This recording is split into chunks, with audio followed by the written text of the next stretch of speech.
Welcome back to the Gridiron Expert, continuing our predictions for every single college football bowl game. And today, we've got another set of 5 bowl game predictions for you. We've only got this one and one more left, and then we will begin our individual game predictions. One for the playoffs, some of the bigger bowl games down the stretch.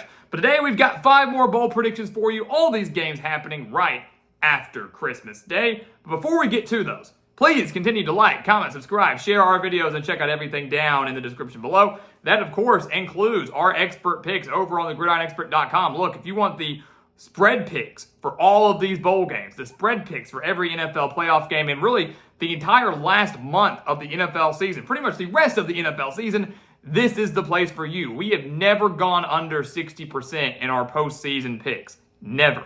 And I do not expect that to change this year. So if you want to win big with us, take advantage of a fun postseason, this is the place for you. We've got our holiday special there for you. We've got all of our other expert picks packages. The link to that down in the description below, along with our ESPN Bowl Pick'em group. That link is there as well. Go sign up for those today. Compete against our GE Nation, and if you win, you get a free year of expert picks. So the link for all that down in the description below to help you get through this bowl season.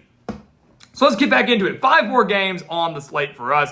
And we'll start, again, the first game after Christmas, the GameAbove Sports Bowl. It's a new one. Pittsburgh and Toledo. Look, a good bounce-back year for Pittsburgh, right? Pretty disappointing in 2023. Weren't quite sure how they'd bounce back in 2024. They did a pretty solid job. A 7-5 season for them, a 7-5 season for Toledo. That, for Toledo, was disappointing. A year, really for many years, where Toledo was kind of the king of the MAC. They expected to maybe contend for another title this year and fell short of that. Really fell well short of that.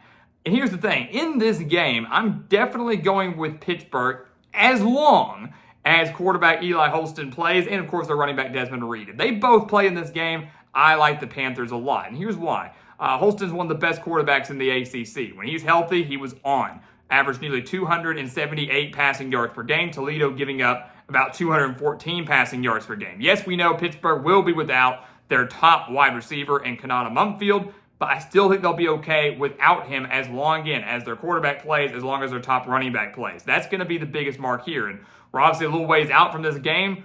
For a lot of these bowl games we're going to continue to predict, there's the opportunity for a lot more transfers and opt-outs and things that could change. It's the frustrating thing about bowl season, is these players sometimes decide to not play the day of the game, the day before the game, and then it screws everything up. But as of right now, we expect those guys to play, these guys to stay out, and I like Pittsburgh a lot if Holston plays. Another thing, Toledo, they're horrible in the postseason. First off, they ended the regular season on a very sour note. They lost 3 of their final 5 games, including a ridiculous season finale loss to Akron in overtime. They have no momentum coming into this game whatsoever, and they are 1-5 in their last 6 bowl games. They never play well in the postseason. Even the years when they won the MAC, even the years when they win 11 games, they never showed up in the postseason. I don't expect that to change now. Give me Pittsburgh, as long as their guys play, to come through, win this game, get an 8th win, win the GameAbove Sports Bowl.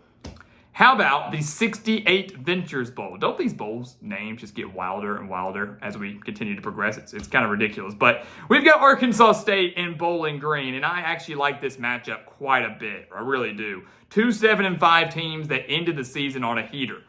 2 7-5 teams that got hot down the stretch. Arkansas State going 4-2 to end the season. Bowling Green going 5-1 to end the season.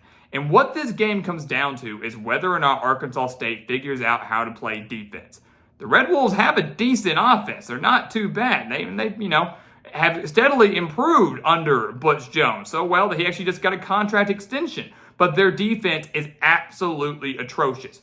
Bowling Green is expected to have all their starters playing. They don't really expect many opt-outs or transfers or things like that. They're pretty much fully healthy. They expect their guys to play. That includes their veteran quarterback, Connor Bazelak, formerly a Missouri quarterback. You've got Terrion Stewart coming back at running back. And they've, of course, have their star tight end, a guy that no one talks nearly enough about, Harold Fannin Jr., as a tight end, over 1,300 reception yards, 9 touchdowns, and 100 receptions this year alone.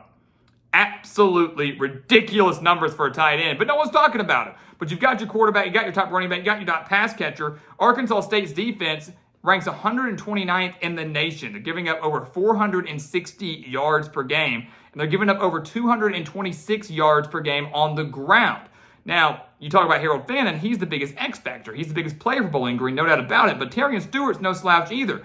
If ASU cannot stop the run, they're going to run all over the Red Wolves, and that's going to open up the pass and open up opportunities for Fannin, for Bazelak. So I think Arkansas State hangs around for a little bit, but I do not have faith in their defense whatsoever. Bowling Green comes through. They win the 68 Ventures Bowl. And again, also keep in mind the Falcons have the 32nd ranked defense in the country as well, so that also goes in their favor. They get the job done and get an 8-win season. The Armed Forces Bowl, Oklahoma and Navy. This is an intriguing one, right? Oklahoma, a very, very rough year in the first year in the SEC. Needed a upset win over Alabama just to get to the postseason, sitting at 6-6. And now the Sooners are getting leveled with transfers across the board. Their quarterback, Jackson Arnold, who had an up-and-down year, is transferring out. They're going to turn to Michael Hawkins, who, as we saw early in the year, played relatively well. We saw him at times come in for Arnold when Arnold was playing very poorly, when Arnold got injured, things like that. Hawkins did a decent job, led him to a couple victories, or at least some solid performances there. So you got Hawkins coming in there, not the end of the world. He does have enough experience. Pretty much, though, their entire wide receiver core is gone. Whether it's due to injuries, whether it's due to transfers and opt-outs, Oklahoma is depleted in the wide receiver core. And you could see the Sooners suffer some transfers on the defensive side of the ball. We've got a ways to go until this game is played. Would not be surprised to see some of their top defensive players opt out of this bowl game. That's not good when you're going up against a Navy team that currently is at 8-3. We'll see how the Army-Navy game turns out. But regardless, an 8-win Navy team averaging over 247 rushing yards per game. They're a solid team if they can take care of the football. And that's where Brent Venables comes in. Despite Oklahoma's flaws, despite the struggles they have faced in the SEC, this is still a team that has some athletes. And this is still a team that has one of the best defensive minds in all of college football. This is an Oklahoma team that ranks 12th in the nation against the run, allowing just 105.8 rushing yards per game. This is a Navy team that when they have faced a remotely decent defense has struggled mightily. They got torched against Notre Dame. They lost to Rice. They lost to Tulane. All of those games by double digits. They shut out against Tulane, lost by like 35 to Notre Dame, and then lost to Rice by 14. So they haven't fared well in those games. They were shut down in the run in those games. They committed turnover after turnover after turnover in those games. Michael Hawkins has shown some dual threat capability, has shown the ability to run a little bit. I'm going to take the Sooners here. And I think they're a pretty heavy favorite for a reason. Despite the record discrepancy, despite the struggles the Sooners have had, they've got the better athletes, they've got the better defense. Navy, one-dimensional, you shut down the run, you're going to win the game. That's exactly what Brent Venables does. Oklahoma salvages their year a little bit, clinches a winning season in their first year in the SEC with a win over Navy in the Armed Forces Bowl. How about the Fenway Bowl? This feels like a Final Four matchup. Should be a Final Four matchup, right? UConn in North Carolina. This is truly a basketball matchup. Two basketball schools. I love it. Two basketball schools playing football at a baseball stadium. I mean, you couldn't ask for a more perfect scenario there, right? But this is an interesting game. This has a potential to be very intriguing. North Carolina, of course, right now is riding the high of the hiring of Bill Belichick, which is unbelievable. Awesome hire. Going to be so much fun to watch next year. Bill Belichick ain't coaching this game in the Fenway Bowl, right? They fired Mac Brown. They're 6-6. They're down on their luck, and you're facing a UConn team that hasn't faced the most difficult schedule in the world by any means, but is still sitting at 8-4. And 2 of their 4 losses have come by a combined 12 points. Just 12 combined points to Duke and Syracuse, fellow ACC members with North Carolina, both of which went 9-3 this year. So UConn held their own against Duke, only losing by 5. They held their own against Syracuse, only losing by 7. They've played relatively well this season. There's a chance that star running back Amarian Hampton for North Carolina could opt out of this game, along with a handful of others, while UConn, while they do lose Darrell Robinson at running back, had over 700 rushing yards, really is expected to be at remotely full strength.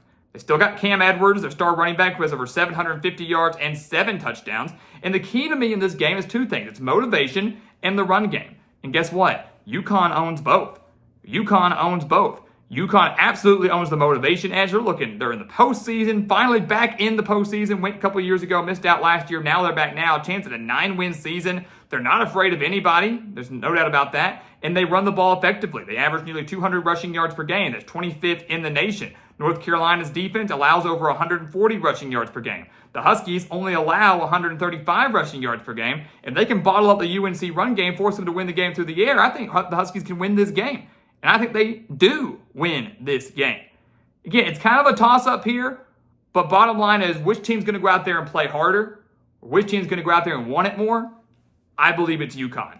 Give me the Huskies to win this game in a mini upset and clinch a 9-win season.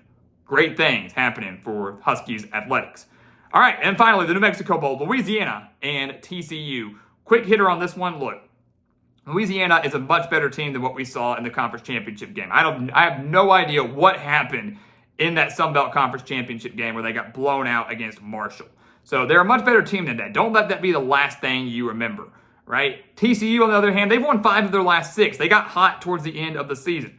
The problem in this game, though, is as good as Louisiana has been and as good as I think they are, they've got questions with injuries, right? Ben Woolridge is dealing with some injuries. We expect him to hopefully be back in time for this New Mexico Bowl. If he's not, their odds get significantly worse, right? They need Woolridge to come in and deliver. They need him to maintain the balanced offense that has helped Louisiana have such a successful season. If he cannot start, they're probably going to have to go with freshman Daniel Beal, and TCU's odds go up exponentially. Meanwhile, the Horned Frogs are awesome in the passing game, averaging over 317 passing yards per game, one of the best passing offenses in the country. They're expected to practically be at full health.